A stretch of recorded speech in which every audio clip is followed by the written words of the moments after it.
oigo, te veo. Y estás tosiendo porque ha habido un cambio de tiempo muy fuerte ahora.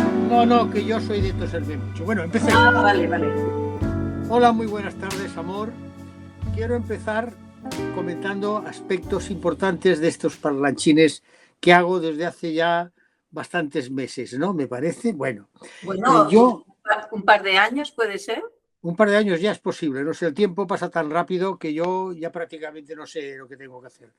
A ver, yo tengo muchas personas a mi alrededor que me aprecian, que ven parlanchines y que me hacen pequeñas observaciones. Y como yo soy una persona que no me gusta ocultar nada, voy a explicar lo que se me comenta y se me critica en el sentido de crítica analítica, de análisis.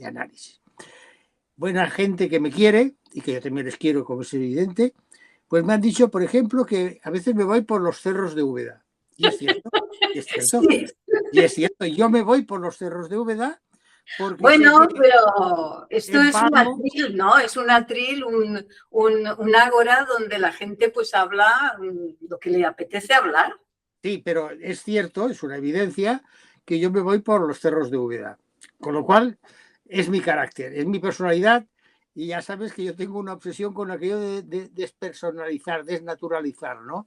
Yo creo que lo que tenemos que hacer todos los seres humanos es ser muy firmes en nosotros mismos. Es decir, que ni otras personas a las que podemos querer y nos pueden querer, o personas que nos odian o que podemos odiar, o circunstancias sociales, políticas, económicas, ideológicas, de creencia, las que sean, desnaturalicen nuestra personalidad, nuestro yo, ¿no? Yo le doy mucha importancia al yo, lo siento. Quizás que soy un poco narcisista, no digo que no. También se me ha comentado que no te dejo hablar a ti, con lo cual me duele mucho, porque yo quiero que también tú tengas voz y palabra. Claro, yo a la persona que me lo ha dicho le he hecho reconocer que, claro, hay algunas películas que tú no has visto, con lo cual es imposible que podamos establecer un diálogo, ¿no? Después también se me ha dicho que cuando hablo y digo a lo mejor para mí cosas, para mí importantes, cierro los ojos. Y es cierto, yo me encierro en mí mismo para sacar mis neuronas y que mis neuronas... Como los cantantes franceses, ¿no? Tú que eres un fan de... Sí, pero yo no soy ni cantante, yo soy muy afrancesado en cuanto a cine, pero no soy cantante. Si me pongo a cantar, no es que llueva, es que se hace el diluvio universal. Entonces, todas estas pequeñas peculiaridades que se me han observado, yo intentaré, sin desmoralizar mi personalidad, sin desmotivar mi yo, no caer en esos pecadillos, o en esos defectillos, o en esos grandes defectos, no lo sé. Bueno, la verdad es que... Hoy vamos a empezar muy bien con esas referencias que te han dado, porque he visto Renoir, ¿verdad? Que vas a hablar de Renoir. Y podemos comentar, claro, sí, pero bueno, que también el tiempo es lo que hay, ¿eh? Porque si comentas muchas películas, pues es lo que hay, sí. Bueno, hoy solamente vamos a comentar cinco, una manita, 5 lobitos. A ver, yo quisiera saber tu opinión, ya que la has visto. Yo la vi hace unos días, pero la tengo fresca. Bueno, a mí me ha encantado porque es la misma directora que la que te dije que me gustó muchísimo, Plan 75. Es la directora Chie Hayakawa. Y bueno, ha afrontado esta película, que es de una niña de 11 años, con una curiosidad que pueden tener cualquier niño de esta edad, por muchos temas, y que además que se le presentan los temas, no es que también los busque, porque casa que entra, casa que curiosea todo, cajones, armarios, tiene una curiosidad, ¿no? Pero me ha gustado mucho cómo ha hecho este retrato que abarca incluso a actitudes que hay cotidianas en la sociedad japonesa, ¿no? Sí, es una película que pasa en 1987 en Tokio. A mí me ha interesado sobre todo porque te explico un poco lo huérfano que viven algunos jóvenes cuando están justo en ese proceso de niñez a madurez, o sea, ese momento tan crítico que es la adolescencia. La adolescencia, el que diga que no lo ha vivido de forma crítica, que se mira al espejo, como digo tantas veces, para mí es un momento muy duro de la vida, muy duro. Lo que pasa es que la película tiene dos problemas. Esta niña que se llama, si no recuerdo mal, Fuki, y que la actriz que se llama Yumi Kawai está estupenda, es Muy extraordinaria, bien, sí. está extraordinaria, es que su padre mayor, bastante mayor que la madre, está enfermo de un cáncer terminal y la madre está llevando muy mal lo que es la enfermedad de ese marido, que no se sabe cuáles han sido las circunstancias de ese matrimonio, con lo cual hay un interrogante en ese campo. Y después, porque con el trabajo está muy desorbitada, con lo cual la niña está olvidada. De ahí que esa niña se dedique a hacer numerología, se dedique a jugar con Telepatía. telepatía y después, desgraciadamente, caiga en lo que para mí es el momento más duro de la película, si te acuerdas, ¿no? Las llamadas por teléfono entre personas desconocidas. A mí ese momento, que es prácticamente casi al final de la película, es el que me produce más angustia, porque entiendo que hay una posición de superioridad por parte del manipulador en un adolescente que le falta información, que no tiene la información que se necesita para saber quién te engaña, cómo te engaña, quién no te engaña o cómo no te engaña, ¿no? Todo este juego del engaño, de las apariencias, de las promesas, de las falsedades. El mundo es muy complicado, muy complejo, y quien diga lo contrario no lo mira con exactitud. Entonces, a mí la película me parece muy dura, es una película muy fresca, dura 2 horas, no se hace nada pesada, todo es muy bonito, la fotografía, vemos un Tokio de aquella época, estamos hablando del siglo XX, estamos hablando de 1987, siglo XX. Todavía Tokio no había llegado a ser esa ciudad de millones de personas. No, todavía no. Es muy, Estaban las puertas, pero todavía no sé. efectivamente, es ahora ya en esos primeros 25 años del siglo XXI que ha hecho un boom como otras grandes ciudades, ¿no? ¿Por qué? Porque las ciudades son como un panel de rica miel, ¿no? El panel que van todas... Yo lo entiendo así, y vemos que está pasando en Barcelona, en Madrid, en Valencia, en las ciudades importantes. La gente va porque, ¿por qué? Porque la ciudad en el fondo es un paraguas muy grande, que quieras o no quieras, te mojas de una forma diferente a como te mojas sin paraguas. Aunque te quedes en un extremo y te caiga un poco de agua, te mojas de forma diferente, ¿no? Yo por lo menos lo viendo así. A mí la película me emocionó mucho, porque es una película que transmite la indefensión de un ser humano en un momento crucial de su vida, como es, ya digo, la adolescencia, y olvidado por los mayores, porque ninguno de los mayores con los que se cruza se preocupan por ella. Le tratan con cariño, la madre de una amiga, la amiga, tal, pero hay como una especie de vacío interior que tiene que llenar con esas historias de la telepatía, de las llamadas telefónicas, de mirar cosas que recuerdan su infancia cuando era bebé y era niña con relación a los padres, que descubre que la madre tiene muchos errores y que no sabe afrontar la situación de muerte, de fallecimiento que va a tener que vivir ese marido, con el que no sabemos por qué se ha casado con esa diferencia de años, no se sabe si puede ser una boda de intereses, si puede ser lo que es, ¿no? A mí la película me pareció extraordinaria, se nota... Lo que pasa que a mí personalmente, que soy una fan de las películas asiáticas y concretamente las japonesas, sí que conozco el perfil de cómo crecen los niños en Japón. Entonces, crecen, que van al colegio con 5 años solos, cogiendo autobuses, cogiendo trenes.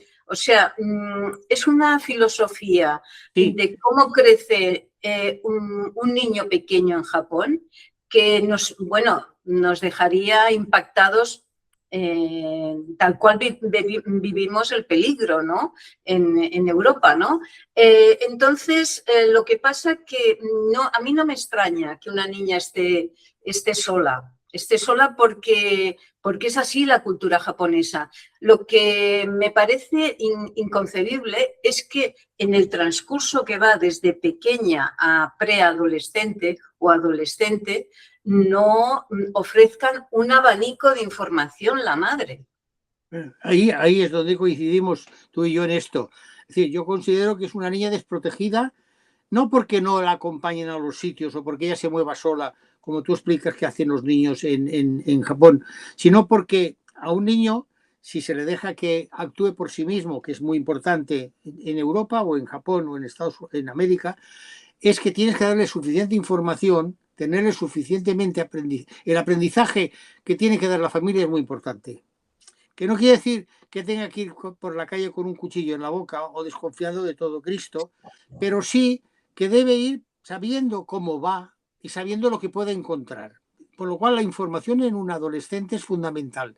Lo que no se le puede es vender burritos como si fueran caballos de carrera. A eso me refiero, ¿no? Es decir, a un niño hay que explicarle lo que es la violencia, lo que es el sexo, lo que son las mentiras de personas que van con malas intenciones, porque digamos que hay mentiras piadosas, eso se decía mucho en la época del nacionalcatolicismo, pero después hay mentiras perversas, como hay verdades perversas también, y verdades no perversas, ¿no?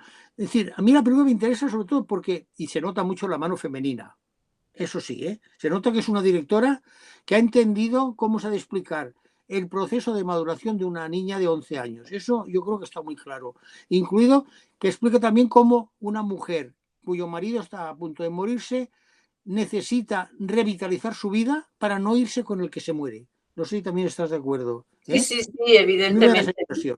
Pero bueno, si te parece, pasamos a la otra película que me ha Sí, parecido muy porque interesante. si te das cuenta, ni hemos compartido el cartel, ni Bueno, ahora pues lo puedes poner ahora para aclarar una cosa.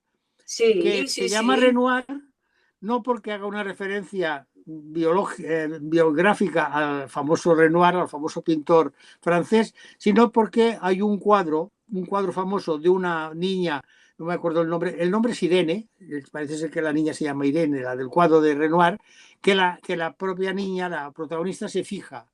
Y supongo que hay como una especie de... Este es el cuadro, efectivamente, y parece ser como si hay una especie de Es la transferencia niña, que ella la niña del lazo azul. exacto, exacto, del lazo azul, que además se llama Irene, parece ser, se llamaba Irene, ¿no? Que lo dicen en la película. Entonces, claro, ese tipo de Sí, sí, transferencia que hace la niña japonesa con la niña francesa, se supone que debía ser francesa, es muy interesante. A mí la película, ya digo, yo la recomiendo mucho. Pero vamos, y quería solamente aclarar lo del título de Renoir. Pero vamos con otra película que para mí también es muy interesante. Además la dirige un director que yo creo que todos estaremos de acuerdo que es un director ya de una no, ya no hablo de fama, de una calidad conseguida y respetable, que es Gus Van Sant, ¿no? Gus Van Sant ha hecho una historia basada en un caso real, de aquí que la película se titule Prime Crime, A True Story. El título se ha mantenido, el título en inglés. Es una película del año pasado, dura 1 hora 45, no es excesivamente larga, y explica un hecho real. La verdad es que está muy bien interpretada por Bill Skarsgård, Drake Montgomery, Colman Domingo, y otro, Al Pacino también aparece en un papel que lo pone de personaje negativo, pero bueno, recuerda mucho a algunos personajes que ya había hecho. Y es una historia que ocurre en 1977, cuando un hombre que se llamaba Tony Kiristis entra en una oficina de una empresa hipotecaria buscando al presidente de esta empresa hipotecaria, que se llama Meridian Montage Company, y como no encuentra al dueño, coge al hijo que está allí, porque el dueño, que es precisamente el personaje de Al Pacino, está disfrutando ya de su vejez en lugares afrodisíacos, lo coge con una escopeta recortada y con un cable que pone cable de hombre muerto, que si él se mueve, se dispara el gatillo, ¿no? La verdad es que el protagonista está muy bien. A partir de ahí, bueno, una película que en cierta medida pues recuerda a otras películas donde han habido secuestros, ¿no? Sobre todo Tarde de Perros, podía recordar un poco. Pero que es curioso porque aparece, él escucha mucho un programa que hace un locutor que pone música y que se convierte un poco como en el intermediario en cuanto al proceso de cómo llevar ese secuestro para poder salvar al rey, ¿no? A mí me parece una película muy interesante, muy bien rodada, ya digo, 1 hora 45. Esto pasa, como decía, en Indianápolis, la ciudad de Indianápolis. Hay una forma exagerada de cómo llega la cantidad de policías que llegan y francotiradores y bueno, es exagerado, muy a lo americano. En ese sentido, creo que el director ha sido muy fiel, el director, y no sé si el guión también es de él, no, el guión es de un tal Austin Colonney, han sido muy explícitos a la hora de comentar o de exponer cómo la policía funciona en Estados Unidos. Es decir, la policía no funciona como en otros países europeos. Aquí en Estados Unidos se montan números. No sé si estás de acuerdo.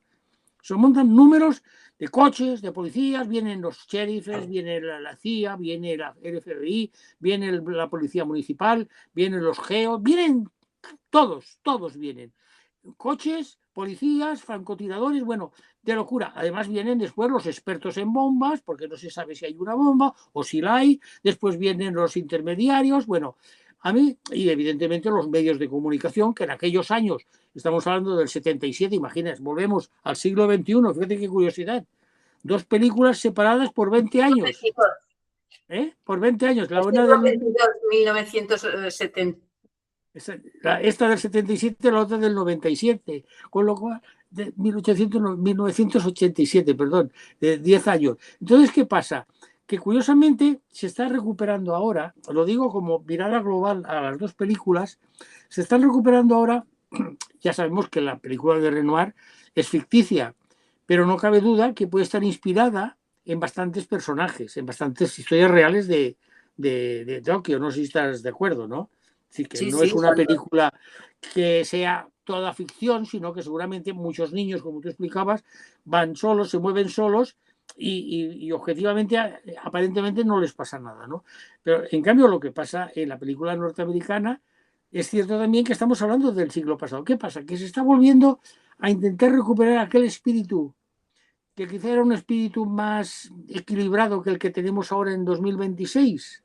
Quizá el cine está mirando hacia atrás para decir, señores, antes se vivía así, miremos un poco el pasado, esa parte buena del pasado, porque también el pasado tiene partes malas, evidentemente, como el presente tiene partes buenas y tiene partes malas. A mí la película me parece muy bien interpretada, y yo la recomiendo sin ningún tipo de prejuicio ni de discutir si es buena o es mala. Para mí es muy correcta. Y la otra Oye, pero ese tema que has apuntado me has hecho pensar, porque no lo había pensado, y lo voy a tener en cuenta. O sea que hay una retrospectiva, pero para enseñarnos cómo se vivía. Claro. Muy bien, yo anoto este tema porque me parece muy interesante. Todo tuyo, no voy a cobrar derechos de autor. Y vamos con otra película que también va hacia el pasado, porque es un documental que habla de Alfredo Landa. Claro, ¿quién era Alfredo Landa? Bueno, en cierta medida fue uno de los grandes protagonistas del cine, fundamentalmente entendido ahora desde la perspectiva democrática y sobre todo de izquierda, del cine franquista, ¿no? Es un documental que dura 70 minutos, muy cortito, objetivamente por la dimensión humana y profesional que tenía Landa, que tenía don Alfredo Landa, dirigido a 4 manos por Gracia Querejeta, que no necesita presentación, y por el director más bien de documentales y de cortos, Miguel Olid. Miguel Olid hay que recordar que es un director muy interesante, ha sido autor de varios libros sobre el cine español y latinoamericano, colabora en muchos medios, pero sobre todo tiene una filmografía con películas documentales tan interesantes como Summers, El Rebelde, dedicado a famoso Manuel Summers, uno de los directores más atípicos que ha habido en el cine español, Sobrevivir a un hijo, Trabajando con la muerte, queda demostrado que fue un documental, o de Leyes y Mentiras, que fue otro documental, ¿no? Entonces, esta unión de una directora ya consagrada, que no vamos a descubrir a Gracia Querejeta, fabulosa hija de otro gran fabuloso como era el productor Elías Querejeta, lo que han hecho es, con guión propio, buscar a diferentes personalidades del mundo del cine, del mundo de la crítica, y amigos personales o hijos familiares, aparecen 2 hijos de Alfredo Landa, que hablen pues de cómo era Alfredo Landa, ¿no? Hay mucho montaje de películas de Alfredo Landa, se habla evidentemente mucho del landismo, que fue aquel momento en que él marca con sus personajes aparentemente vacuos, vacíos, pero que significaban cuál era el españolito medio de la época, loco por las suecas, loco por las quinielas, y que en el fondo, aunque fuera homosexual, como pasa en El vecino del quinto, sabía llevarlo sin demasiado dramatismo, ¿no? Aquí lo vemos en Atraco a las 3, película de las grandes películas. Y también explica ese cambio, digamos, de personajes que supo hacer Landa sin perder su identidad, y volvemos a la identidad que para mí es tan importante, con directores de prestigio de aquella época, como fueron pues Berlanga, como fueron, pues no sé, Manuel Gutiérrez Aragón, como fueron Bardem, recordemos El Puente, como fueron Garci, recordemos sus tres historias del detective, como fue Cuerda, como Camus, como Mario Patino, todos ellos, Martín Patino, perdón, que todos ellos trabajaron, hicieron que se descubriera que el señor Landa, como pasó con ay, no me sale la palabra, con el que trabajó con Saura, con Velázquez, con Vázquez, con José Luis López Vázquez, que también consiguieron que eran dos actores cómicos, lo supieron hacer dos actores trágicos. Y el ejemplo fue Mario Camus con la película famosa que ganó en Cannes, en la que Paco Raval, que ya era mayor, y Alfredo Landa, que era más joven, se repartieron el premio a la mejor interpretación por la famosa película de aquella que pasa en el campo, cuyo nombre ahora no me acuerdo, y me perdonarán los oyentes y los que me ven por mis despiste, a veces el disco duro no funciona. Pero bueno, es un documental muy interesante. Hay opiniones muy discutibles, especialmente por parte de algunos críticos, pero bueno, todos tenemos derecho, como tengo yo el derecho, de decir lo que a lo mejor no digo acertadamente, y todos tienen derecho a decir cosas que a mí no me parezcan bien o que sí me parezcan bien. En definitiva, un documental muy interesante. Igual que es muy interesante, y lo digo porque es una película muy larga, y ya sabes a mí que las películas largas me cuestan digerirlas, pero es que, claro, toca un tema de actualidad, como es el tema de Palestina. Se titula Todo lo que fuimos. Fíjate tú, es que es una coproducción que tiene Alemania, Arabia Saudí, Chipre, Estados Unidos, Egipto, Grecia, Jordania, Palestina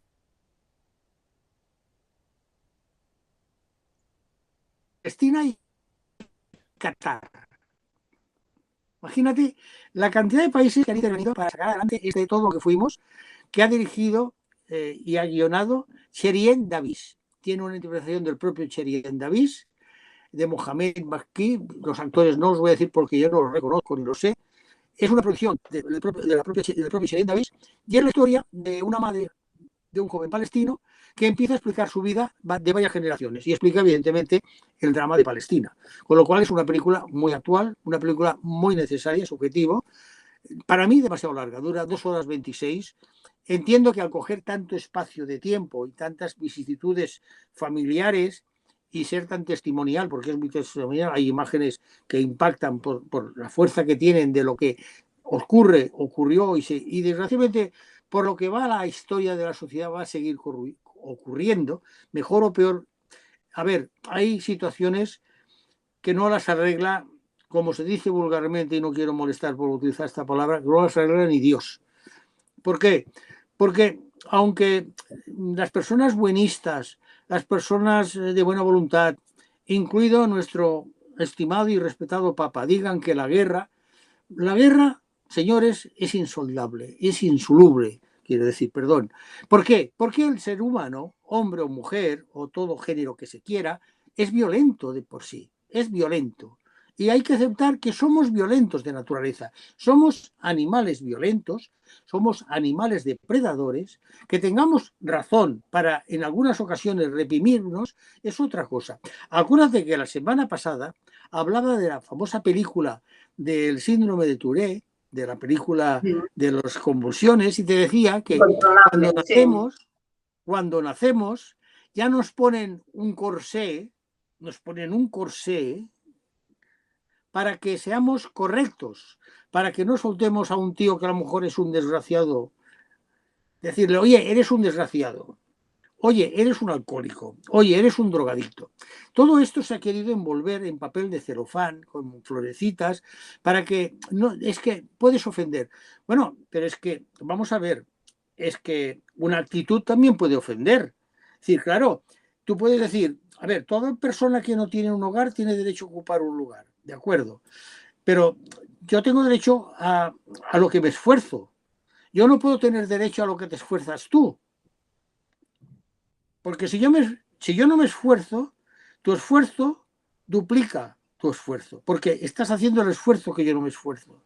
Ya sé que parece un juego de palabras de esfuerzo, pero es cierto. Es decir, si tú y yo nos ponemos a tirar de una cuerda porque tenemos que tirar de un carro, ya que se nos ha muerto el burro, y yo resulta que no voy tirando igual que tú estás haciendo, si no el doble de esfuerzo, estás haciendo un cuarto más de esfuerzo, medio esfuerzo.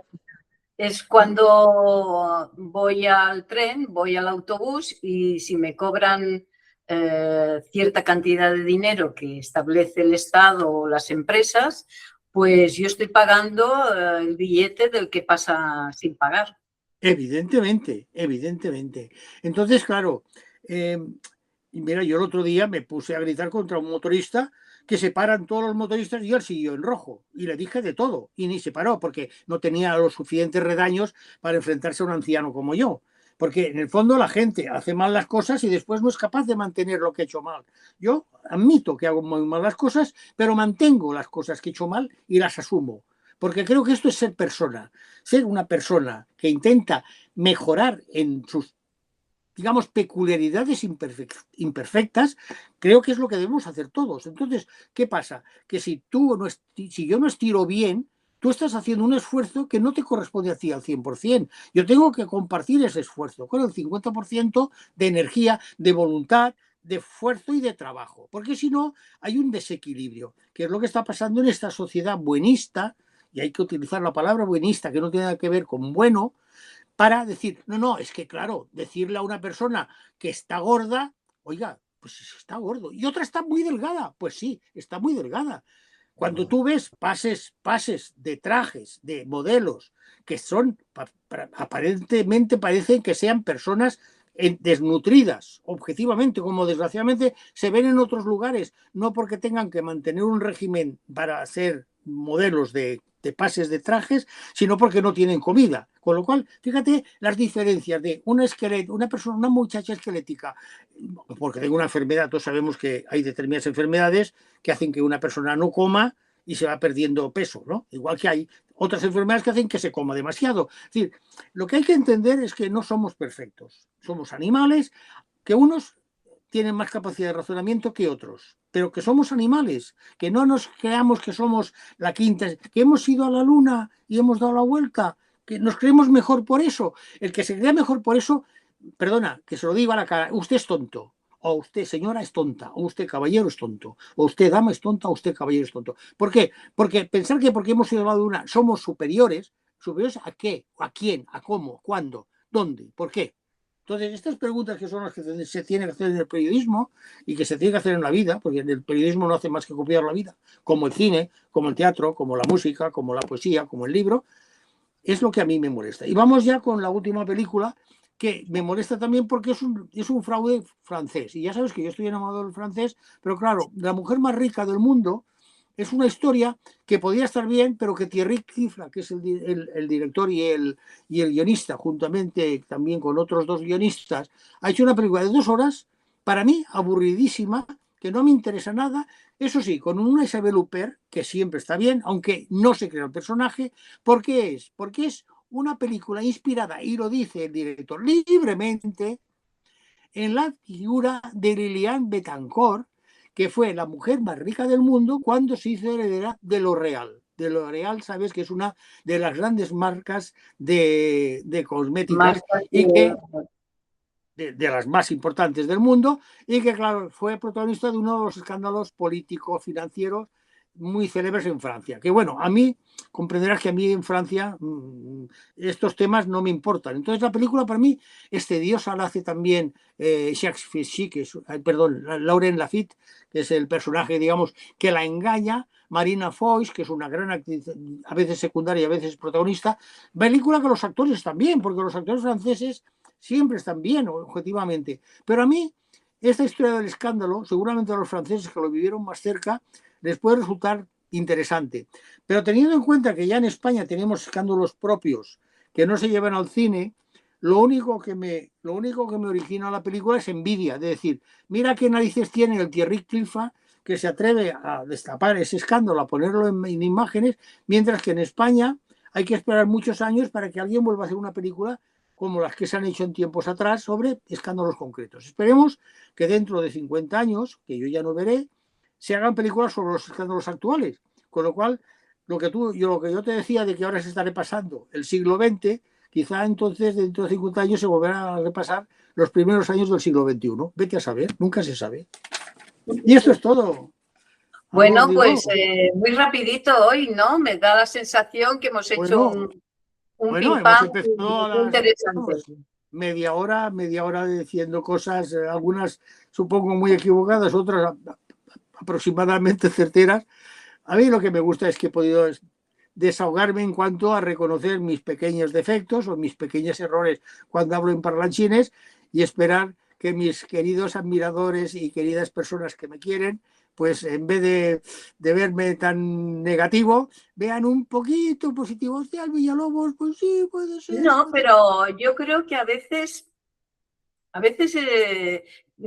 también es bueno esa postura, ¿no? El decir, no solamente hablamos de películas que nos enseñan cómo es la vida, sino que cómo somos, cómo pensamos, qué es lo que nos afecta, qué es lo que nos ilusiona y qué es lo que decimos. Esto es...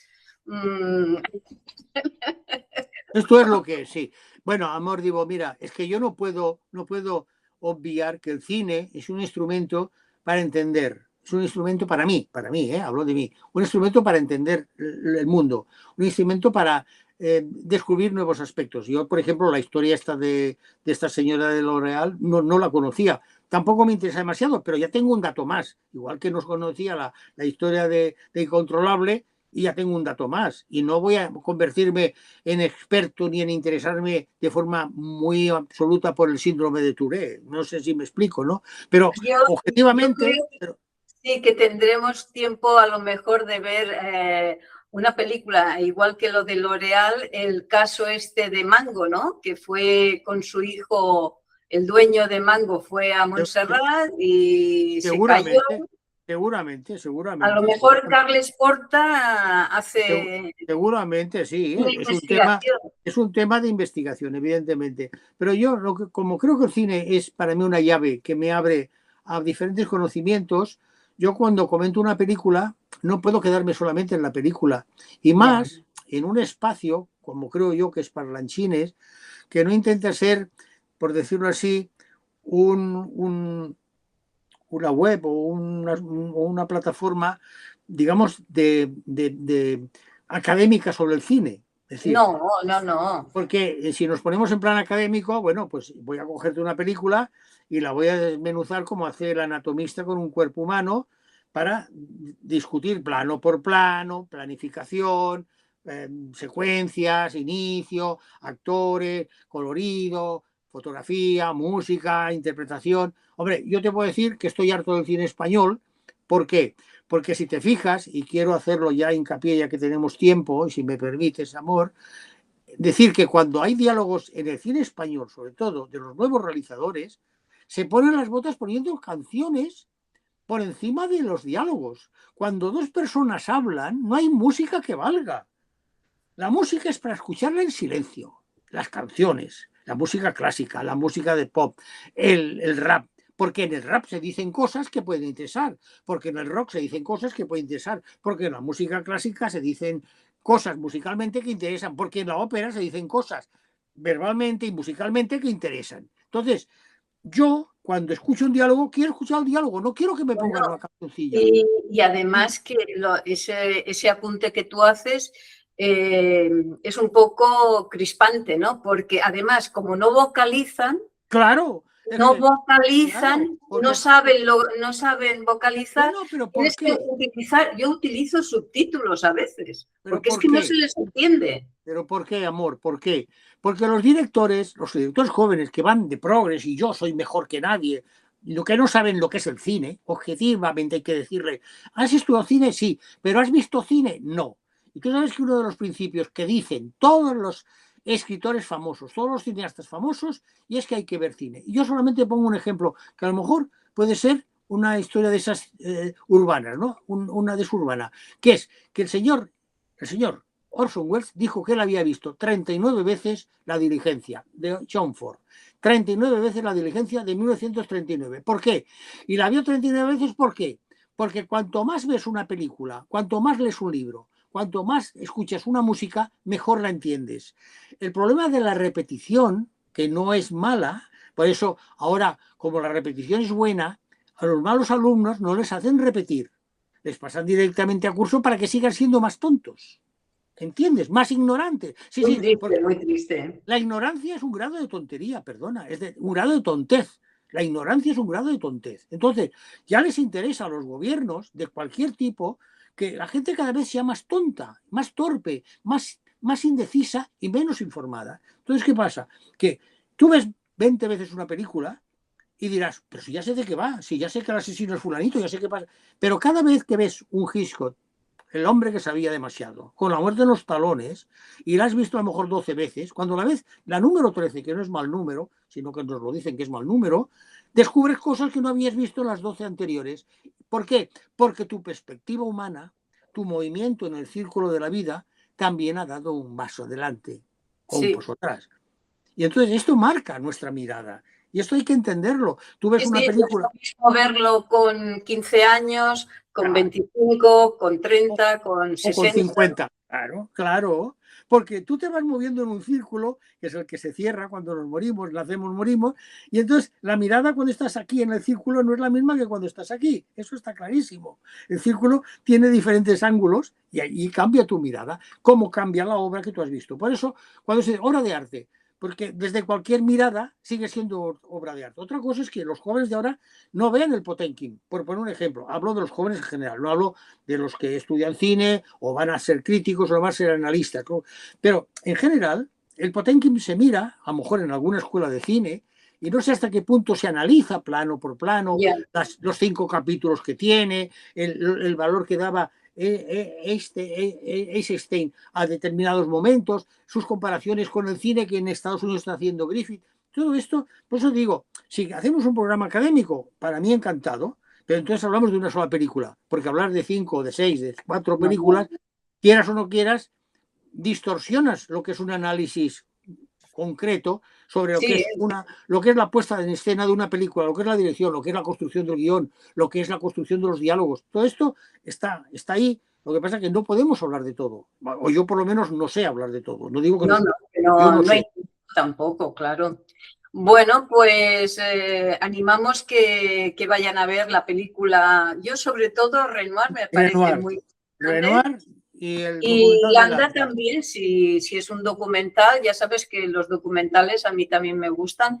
Y entonces La mujer más rica del mundo, pues bueno, la dejamos ahí. Yo la dejo ahí, el que quiera, a ver, yo siempre digo que hay que ir al cine, a ver lo que uno quiere ver, y después decir, ostras, el tal fulanito ha dicho esto, la tal venganita ha dicho lo otro, pues no me quedo con ninguno de los dos, me quedo con lo que yo creo y punto. O me quedo con uno o me quedo con otro, o no me quedo con ninguno. O me quedo con 3 más que he leído y que me gusta más, no sé. Esto es como lo nuestro es una opinión más. Evidentemente, y no tiene ningún mayor valor que una opinión más, que puede enriquecer, como a mí me enriquece cualquier opinión.